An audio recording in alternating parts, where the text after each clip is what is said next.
On the hot African plains, where the sun poured down like a blazing sword and the nights were filled with the silence of the jungle, two tribes lived.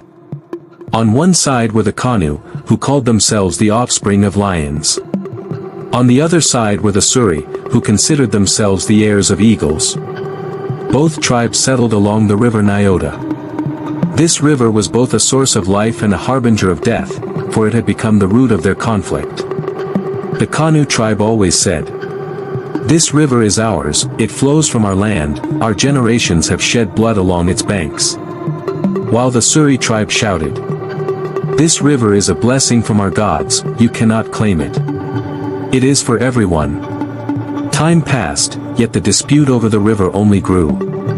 Sometimes livestock would come to drink, and the other tribe would drive them away, sometimes arguments would arise over hunted animals. But the real hatred had already been poured into the blood. Children were taught to hate the other side before they even knew why. The people across the river are our enemies. Show them no mercy. Thus, generation after generation, the seed of hatred grew. For years, both tribes engaged in bloody wars. Daytime battles clashed with spears and shields, nighttime cries of women filled the air. Fires burned homes to ashes. The river ran red with blood more than once. One day, a massive battle erupted. Each tribe lost its finest warriors.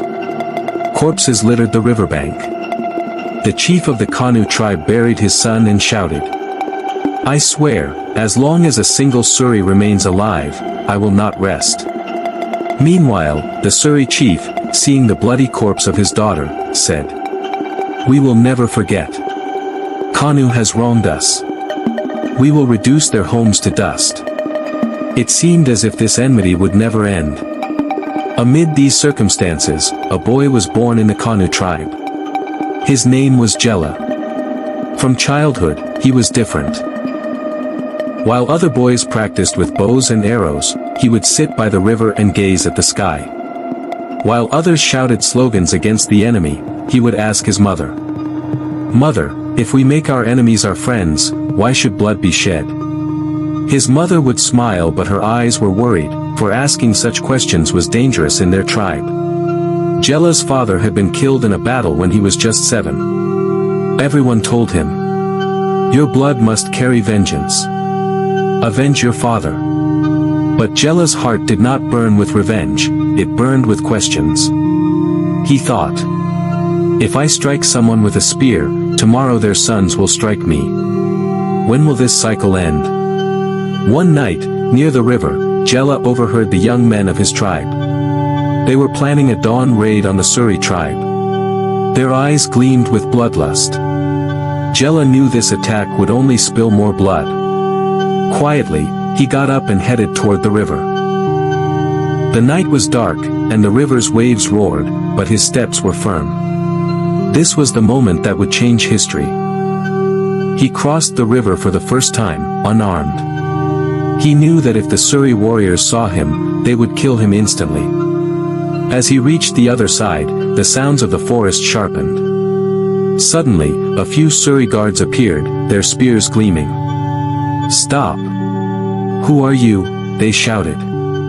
Jela raised his hands high and said, "I come not as an enemy, but to speak of peace." These words were so unexpected that the guards exchanged glances. They decided to take Jela to their chief. That night, in the Suri camp, the fire glowed and the soft beat of drums echoed in the air.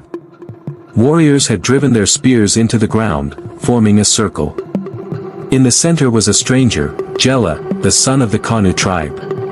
His hands were tied, yet there was no fear in his eyes, only calm determination. The Suri chief, Makoro, was a powerful man. Scars from countless battles marked his face, and his eyes were filled with intensity. He looked Jela up and down and growled, "You are from the Kanu tribe. And yet you have entered our camp alive. No one has ever dared." Makoro raised his hand, silencing them. Then he stepped closer to Jela and asked, "Speak. Why are you here?" Jela took a deep breath and said loudly, I have come to stop the bloodshed. I have come to end the hatred. At first, there was laughter. Some warriors slapped the ground, mocking him. One said, "This boy is insane. A Kanu child talking about peace. Peace is for the weak." Makoro remained silent. He looked into Jela's eyes. There was no fear, only truth. Makoro said, "If you truly speak of peace, testify against your own tribe. Tell us that Kanu is cruel and Suri is innocent. Then maybe I will listen."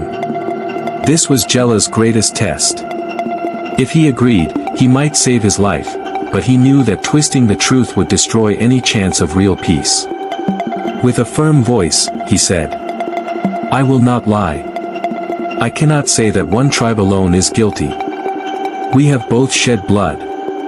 We have both taught our children to hate. If we want peace, we must face the truth."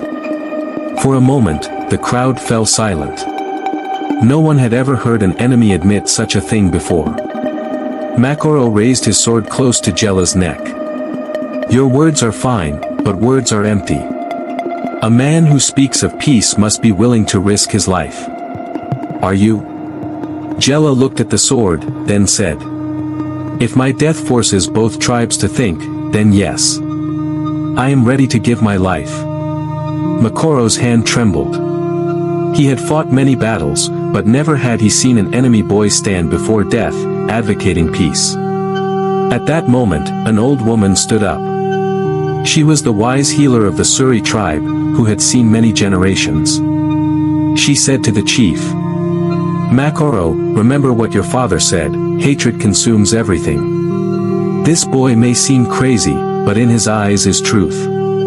Perhaps God sent him to us." Makoro took a deep breath and lowered his sword. "Very well, Jela. I will not take your life. But remember, peace is easy to speak of, hard to achieve. If you are truly brave, meet me by the river at sunrise tomorrow. There we will see if your words have power." Jela bowed his head and said, "I am ready." The next morning, the riverbank was a scene unseen in history. On one side stood the Kanu warriors with their spears, on the other side the Suri warriors, and in the middle, Jela and Makoro. The chief of the Kanu tribe saw Jela and shouted, "He is a traitor. He has joined the enemy." The Kanu warriors bristled, raising their spears. But Jela stepped forward, shouting, "I am no traitor. I am your son, your brother. Yet I cannot watch our children become orphans, our women weep, and our land run red with blood." He pointed to both tribes. "Think. We live under the same sun, drink from the same river, share the same earth. So why do we cut each other's throats? Is this honor? No. It is only death." His words thundered through the sky. For a few moments, everyone was silent. The riverbank was tense. Both tribes' warriors were ready to strike. Jela's words had planted a seed, but the flames of hatred still burned. The chief of Kanu shouted, "All of this is lies. This boy has been bewitched by the enemy. We will not listen." The young warriors of Suri shouted back, "It's a trap. Peace is only a trick to weaken us." The air was thick with anger. Spears were raised, shields rattled, and it seemed that another tide of blood was about to flow. Jela stood alone amid the chaos. His voice rose above the tumult. "If you think peace is weakness, then spill my blood. But know this, even if I die, the river will run red with the blood of both tribes. Then tell me, who will truly own it?" The crowd froze. Women wept, elders' eyes glistened, yet most young warriors still bristled with fury. In the midst of the tension, a hardened Kanu warrior, Akiru, silently stepped back. Hatred filled his heart. He thought, "This boy will weaken our tribe. If I do not stop him, the coming generations will call us cowards." That night, Akiru conspired with a few companions. At sunrise, we will kill Jela. The Suri will think we never wanted peace, and the war will resume. This is our ancestors' way. Jela had no idea of this plot. That night, Jela sat alone by the river, looking up at the stars. He whispered to himself, "Oh God, if this is my last day, let my death plant the seed of peace. Let it not be wasted." At sunrise, both tribes assembled once again on the riverbank. Jela said, "I want to show you that an enemy can become a friend. Today, I will cross the river alone, unarmed. If they kill me, know that the dream of peace has died. But if they welcome me, know that enmity can end." Fear and curiosity swept through the crowd. As Jela stepped into the river, the water reaching his knees, all eyes followed. Suddenly, Akiru threw a spear with deadly precision. The spear cut through the air, aimed straight at Jela. The crowd gasped. It seemed the dream of peace would end here. But then a miraculous thing happened.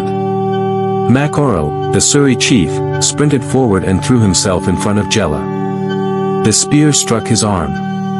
Blood poured down, yet he stood firm. Everyone froze. The chief of the enemy tribe had risked his life to save Jela. Makoro shouted through the chaos. "This boy speaks the truth. His death would destroy all of us. If I, the chief of the Suri, can risk my life for an enemy, why can't you extend your hand for peace?" These words melted hardened hearts. The women of Kanu wept. The elders dropped their spears. Both tribes slowly moved closer together. Jela clasped the hands of the two chiefs. For the first time, at the river where blood had flowed for centuries, a promise of peace was made. The war between the two tribes had reached its final limit. Homes burned, women and children screamed, and men tore each other with bloody weapons. The river, once a source of life, now ran red with blood. It seemed that centuries of hatred would finally consume both tribes. But at that moment, through the smoke and chaos, a lone figure appeared, the brave Peacemaker, Jela, who had risked his life many times to bring peace. His clothes were smeared with blood and dirt, yet his eyes burned with a fire capable of extinguishing war. He climbed a high rock and addressed both tribes. His voice, wounded but thunderous, cut through the noise. "You have fought for centuries. Your fathers began this, and you have carried it forward. But what have you gained? Only loss. Your children are orphans, your women weep, your land runs red. And you call this honor? No. This is only death." His words struck the crowd like lightning. For a few moments, both sides were silent. But one chief, whose brother had been killed by the other tribe, shouted, "All this is meaningless. Who will avenge our blood? Who will restore our honor?" Jela tore his shirt and said, "If you want revenge, spill my blood. If my death can bring peace, then kill me. But remember, after today, this war must end." The warriors on both sides were stunned. One man, offering his life for the future of children, was risking everything. After a few moments, the elders of both tribes stepped forward. A trembling voice said, "We have seen too much blood in our lifetimes. This youth is showing us a mirror. If we do not stop this war, our coming generations will never know peace." An elder from the other tribe added, "We have lost everything. If this boy offers us peace with his life, we must accept his sacrifice, not by killing him, but by winning alongside him." Slowly, the weapons of both sides fell to the ground. Heavy swords, blood-stained spears, and poisoned arrows sank into the sand. People began to weep, embracing one another. Women ran to hold their loved ones. Children, for the first time, looked at the sky with hope rather than fear. The brave Peacemaker, Jela, sat on the ground. Tears ran down his face, not of fear, but of triumph. He had not given his life, yet his courage had saved thousands. In the following days, both tribes gathered in a large field. There, They wrote a new agreement: the river, the land, and the forests would be shared. No chief would dominate, no tribe would be inferior. All would be equal. From that day on, the land, once soaked with blood, became a land of peace. People remembered Jela and said, "This boy, who never wielded a weapon, won the greatest battle of all." Makoro and the chief of Kanu began making joint decisions. The river Nyota no longer marked the line of enmity but became a bridge of friendship. And so, through the courage and sacrifice of one brave soul, generations of hatred ended, and a legacy of peace was born.